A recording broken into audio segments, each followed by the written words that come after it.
Often when I email a PowerPoint file to a person, I don't want to send them the particular file that's a pptx. I don't want to send them a PowerPoint presentation, because otherwise when they open up the file they're taken to here, and they have to know to go to slideshow, to set up the show, to run it automatically using the timings, and then to run the slideshow from the beginning. There's too much onus on the person knowing how to run a slideshow when you send them the file.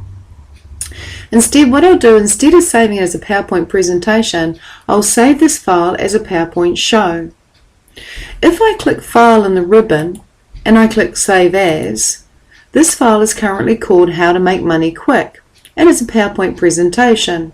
So I save that. And yes, I'll replace it. Now I want to save it again, but as a PowerPoint show. So I'll go to File, Save As again, and this time I'll change the save as type from a PowerPoint presentation to a PowerPoint show. And a PowerPoint show is shown here. This is actually a ppsx file as opposed to a pptx file. I'll click PowerPoint show. I'll keep the same name. I'll save it to the desktop and I'll click Save. Now if I close this file or this particular PowerPoint session and I look at my desktop, what I see is I have two files, one here and one here. Now when I rest on this one, it tells me that this is a Microsoft PowerPoint slideshow, and when I rest on this one, it says this is a Microsoft PowerPoint presentation.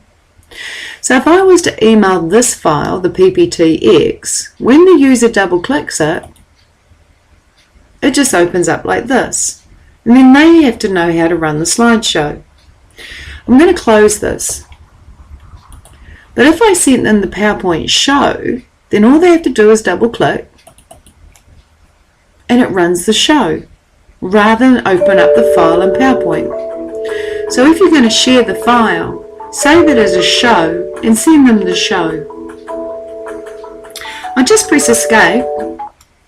You can also open up PowerPoint and work now on the show rather than the presentation, as if it was the same file. So I can open up PowerPoint 2010. I can go to File and Open, or I can actually choose it from Recent. And here's the PowerPoint show, and here's the PowerPoint presentation. I'll open up the PowerPoint show, and from now on, I'll work on this file. But if I ever email it to anybody, it'll automatically run the slideshow.